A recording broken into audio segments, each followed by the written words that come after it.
નમસ્કાર. કેમ છો વિદ્યાર્થી મિત્રો? હવે ધોરણ 11 વિષય અર્થશાસ્ત્ર, પ્રકરણ નંબર 8 આર્થિક સુધારાઓ, ઇકોનોમિક રિફોર્મ્સ. જુઓ વિદ્યાર્થી મિત્રો, ચાલુ વર્ષે તમે બધા જાણો છો એમ જ સરકારશ્રીએ 30% શૈક્ષણિક અભ્યાસક્રમમાં કાપ મૂક્યો છે, ત્યારે આપણા પણ ઘણા બધા પ્રકરણોની અંદર શૈક્ષણિક મુદ્દા રદ કરવાના થાય છે. આ પ્રકરણ આપણે શરૂ કરીએ તે પહેલાં આ પ્રકરણમાંથી પણ જે કંઈ પણ મુદ્દા રદ કરેલા છે સરકારશ્રીએ, એ મુદ્દા આપણે સૌથી પહેલાં પેન્સિલથી આપણી ચોપડીના પેજ નંબર 86 ઉપર આપેલા બોક્સમાં જે તે રદ કરેલ મુદ્દાની સામે સર્કલ કરી અને ક્રોસનું નિશાન મૂકી દઈશું, જેથી કરી આપણને ખબર પડે કે ચાલુ વર્ષ દરમિયાન પરીક્ષાઓમાં આ મુદ્દામાંથી કંઈ પણ કન્ટેન્ટ પૂછાશે નહીં. તો સૌથી પહેલું કામ એ કરવાનું છે, તમે સ્ક્રીન ઉપર પણ જોઈ શકો છો, સાથે તમારા પાઠ્યપુસ્તકની અંદર 8મું ચેપ્ટર જે શરૂ થાય છે ત્યાં મુદ્દા નંબર 8.1, 8.2 અને 8.3 આ ત્રણેય મુદ્દા રદ કરો. 1991થી આર્થિક નીતિના પરિવર્તનના હેતુઓ, ઉદારીકરણ અને ત્રીજું ભારતમાં ઉદારીકરણની પ્રક્રિયા.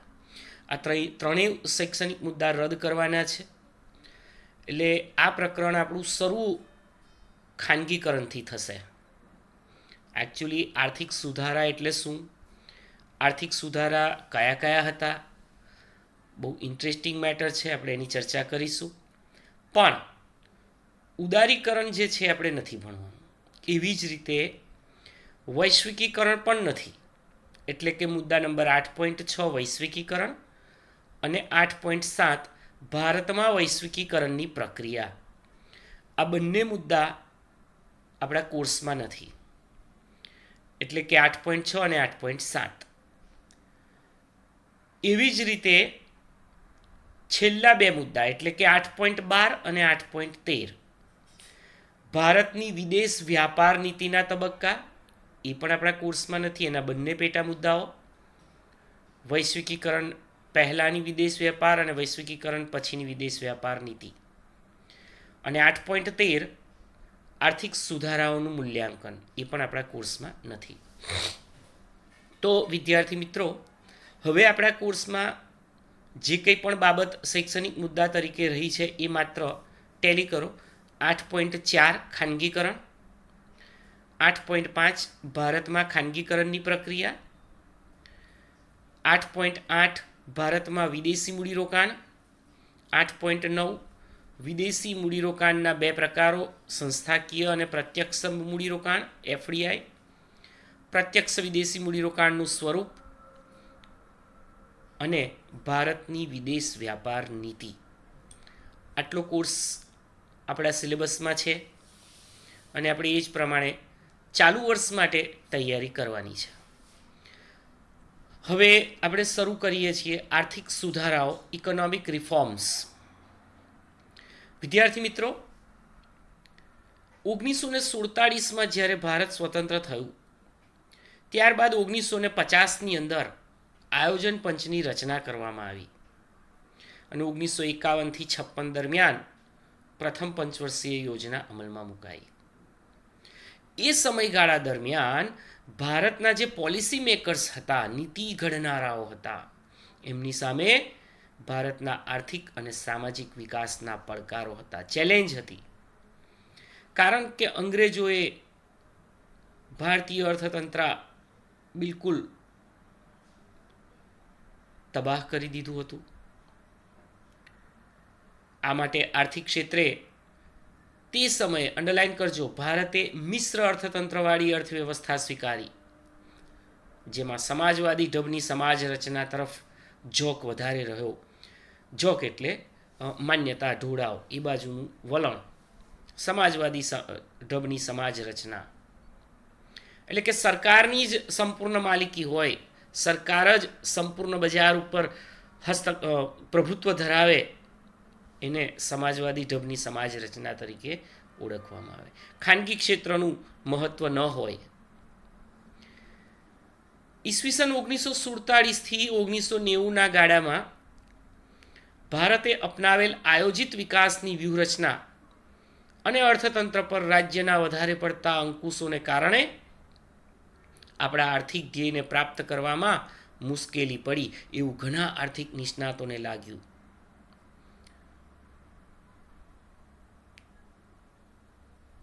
અહીં ભારતના વેપારની તુલામાં ઊંચી ખાધ રહી, એટલે આયાતોની સરખામણીમાં નિકાસો નીચી રહેતા કમાણી ઓછી થાય અને ખર્ચ વધારે થાય.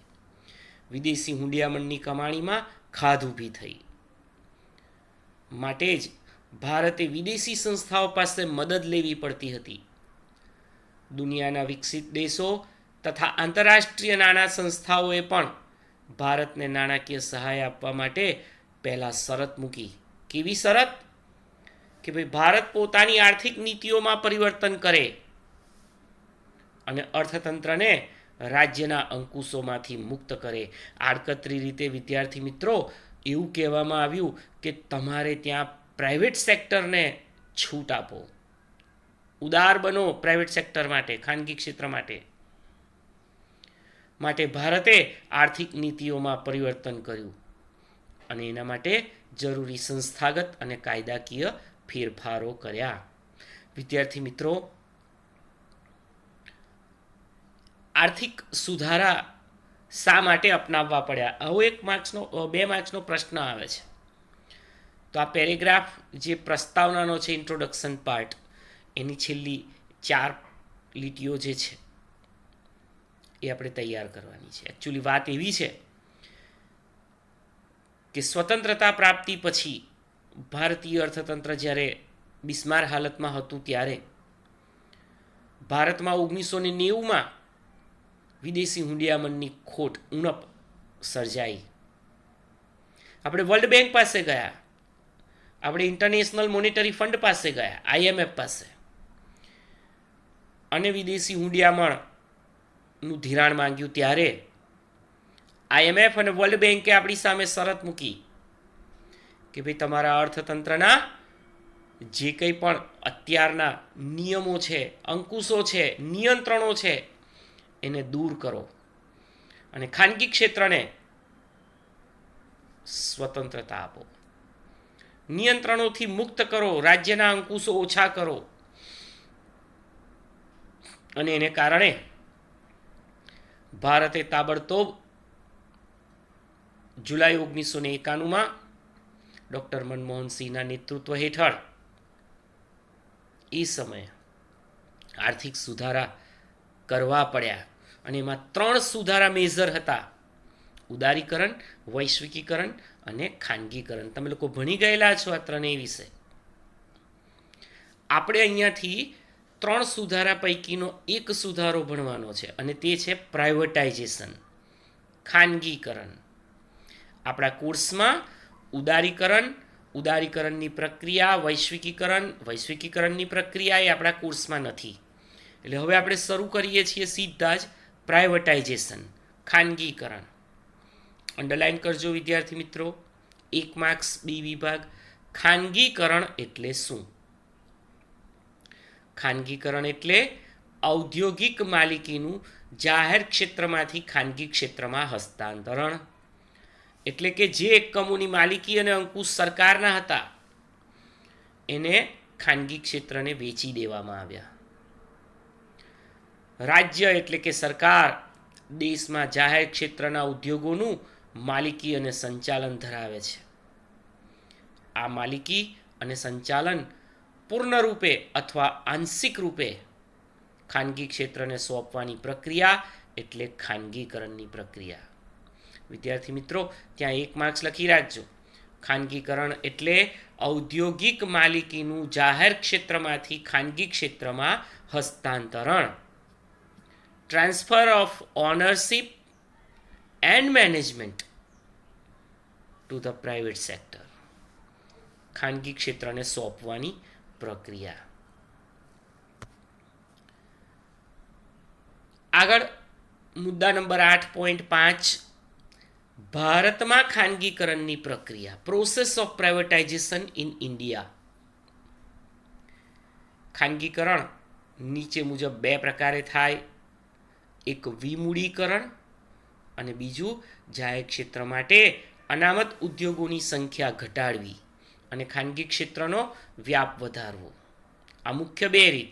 અને ત્રીજું જે છે એ પબ્લિક પ્રાઇવેટ પાર્ટનરશિપ, જાહેર અને ખાનગી સંયુક્ત માલિકીના ઉદ્યોગો. વિમૂડીકરણ એટલે શું? વિમૂડીકરણ ડિસઇન્વેસ્ટમેન્ટ. 1 માર્ક્સ અંડરલાઈન કરજો, એનો અર્થ છે ત્યાં. વિમૂડીકરણ એટલે જાહેર ક્ષેત્રના ઉદ્યોગોમાંથી રાજ્ય પોતાનો ફાળો ઓછો કરે અથવા પાછો ખેંચે અને ખાનગી ક્ષેત્રને વેચી દે. એટલે જાહેર ક્ષેત્રના શેર ખાનગી ક્ષેત્રને સંપૂર્ણ કે અંશતઃ વેચી દેવા. આમ રાજ્ય એટલે કે સરકાર જાહેર ક્ષેત્રના ઉદ્યોગોમાંથી પોતાની મૂડી પાછી ખેંચી લે તેને વિમૂડીકરણ કહેવાય. એને ડિસઇન્વેસ્ટમેન્ટ પણ કહેવાય, એને મૂડી વિનિવેશ પણ કહેવાય. મૂડી વિનિવેશ. તો વિમૂડીકરણ એટલે શું, મૂડી વિનિવેશ એટલે શું અને ડિસઇન્વેસ્ટમેન્ટ એટલે શું, એની પ્રક્રિયા સમજવી હોય તો આપણે 2 બાબતો ક્લિયર કરવી પડે. નંબર 1,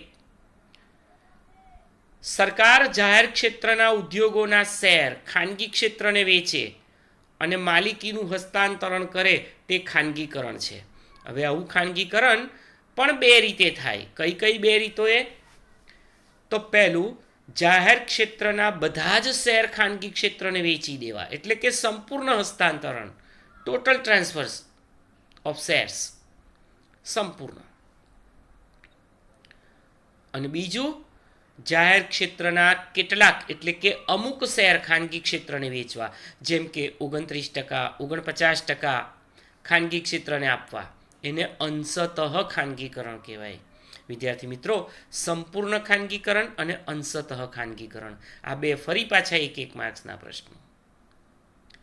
જો 51%થી ઓછા શેર વેચાય તો નાના પાયાનું વિમૂડીકરણ અને 51%થી વધારે શેર વેચાય તો મોટા પાયા પરનું વિમૂડીકરણ કહેવાય. દાખલા તરીકે આપણા વડોદરાની અંદર આઈપીસીએલ હતું. આઈપીસીએલના 51% શેર રિલાયન્સના મુકેશભાઈ અંબાણીને વેચી દેવામાં આવ્યા. એટલે એનું ખાનગીકરણ થઈ ગયું મોટા પાયા પર. કારણ કે હવે 49% સરકાર પાસે અને 51% રિલાયન્સ પાસે. વધારે શેર રિલાયન્સની માલિકીના થયા. માટે જ તો આઈપીસીએલનું નામ બદલીને રિલાયન્સ કરી દેવામાં આવ્યું, કારણ કે માલિક બદલાઈ ગયા. રાજ્ય સરકાર જેમ કેટલાક ઉદ્યોગોની માલિકી ધરાવે છે તેમ કેટલાક ક્ષેત્રો પર અંકુશ પણ રાખે છે. ખાસ કરીને જાહેર સેવાના ક્ષેત્રો, સર્વિસ સેક્ટર, જ્યાં ખાનગી રોકાણકારોને પ્રવેશવાની પ્રવેશબંધી હોય છે. ભાઈ, ખાનગીકરણની પ્રક્રિયાનો બીજો અગત્યનો મુદ્દો, સરકાર હસ્તકના જાહેર ક્ષેત્રમાં પણ કામ કરવાની હવે છૂટ આપી દીધી. તમે જુઓ, બેન્કિંગ વ્યવસાય, જાહેર ક્ષેત્રની બેન્કોની સામે પ્રાઇવેટ સેક્ટરની બેન્કો કેટલી બધી છે. એક્સિસ, એચડીએફસી, આઈડીબીઆઈ, આઈસીઆઈસીઆઈ, બધી પ્રાઇવેટ સેક્ટરની બેન્કો છે. શિક્ષણમાં પણ ખાનગીકરણ છે, તમે જાણો છો. ગ્રાન્ટેડ સ્કૂલ અને નોન ગ્રાન્ટેડ સ્કૂલ, સરકારી સ્કૂલ. સંદેશા વ્યવહાર, બીએસએનએલ, એની સામે એરટેલ, આઈડિયા, જીઓ, વોડાફોન વગેરે. વાહન વ્યવહાર, જીએસઆરટીસી, તો એની સામે પ્રાઇવેટ ટ્રાન્સપોર્ટેશન સર્વિસીસ. બધામાં તમે જુઓ સર્વિસ સેક્ટરમાં ખાનગી ઉદ્યોગના જૂથો એટલે કે ગ્રુપ ઓફ ઇન્ડસ્ટ્રીઝ સેવાઓ પૂરી પાડે છે. તો આ હતી વિમૂડીકરણની પ્રક્રિયા. સ્વતંત્રતા બાદના શરૂઆતના વર્ષમાં ભારતની અંદર જાહેર ક્ષેત્રનું વિસ્તરણ થતું હતું. Expansion of public sector. Underline કરજો, 31મી માર્ચ 1951માં ભારતમાં સરકાર હસ્તક ફક્ત 5 ઉદ્યોગો હતા. ત્યાં લીટી દોરો. જે 1990માં વધીને 233 થયા હતા. માર્ચ 2010માં તે 217 થયા અને 2015માં 300 થયા. પરંતુ જૂના ઉદ્યોગોમાંથી વિમૂડીકરણ હજી પણ ચાલુ રહ્યું છે. ભલે જાહેર ક્ષેત્રના ઉદ્યોગો વધ્યા, પણ વિમૂડીકરણ, ડિસઇન્વેસ્ટમેન્ટ, મૂડી વિનિવેશની પ્રક્રિયા હજી ચાલુ રહી છે. જાહેર ક્ષેત્ર માટે અનામત રાખવામાં આવેલા ક્ષેત્રો ખાનગી મૂડીરોકાણ માટે ખુલ્લા મૂકવામાં આવ્યા. હાલમાં સરકાર પાસે અણુ ઉર્જા, એટોમિક એનર્જી, એના નિયંત્રિત સાધનો અને રેલવે એ રાજ્ય હસ્તક નિયંત્રિત છે, સરકાર પાસે છે. બાકી તમામ સેક્ટર્સ, તમામ ઇન્ડસ્ટ્રીઝ, તમામ સર્વિસ સેક્ટર્સમાં પ્રાઇવેટાઇઝેશન થઈ ચૂક્યું છે. સામાન્ય રીતે આપણે એવું કહીએ કે સરકાર પાસે અત્યારે ફક્ત 3 સેક્ટર રહ્યા. 3 કયા 3 સેક્ટર? પહેલું સંરક્ષણ. તમે જુઓ, બોર્ડર ઉપર ટાટા કે રિલાયન્સના સૈનિકો નથી ભાઈ, ઇન્ડિયન આર્મી છે, ઇન્ડિયન નેવી, ઇન્ડિયન એરફોર્સ, એટલે સરકાર પાસે. બીજું, ઉદ્યોગોમાં વાત કરીએ તો એટોમિક એનર્જી, શસ્ત્ર સરંજામ, એ સરકાર પાસે. અને ત્રીજું, સર્વિસ સેક્ટરમાં રેલવે, એ સરકાર પાસે. નથી તો રિલાયન્સની રેલવે, નથી ટાટાની રેલવે, સરકારની રેલવે, ઇન્ડિયન રેલવે. તો આ 3 સેક્ટર સરકાર પાસે રહ્યા. બાકી લગભગ બધા જ સેક્ટરમાં પ્રાઇવેટાઇઝેશન શરૂ થઈ ચૂક્યું છે અને હવે તો રેલવેમાં પણ ખાનગીકરણની પ્રક્રિયાનો આરંભ થઈ ચૂક્યો છે. તો વિદ્યાર્થી મિત્રો, આજે આપણે 8મું ચેપ્ટર શરૂ કર્યું.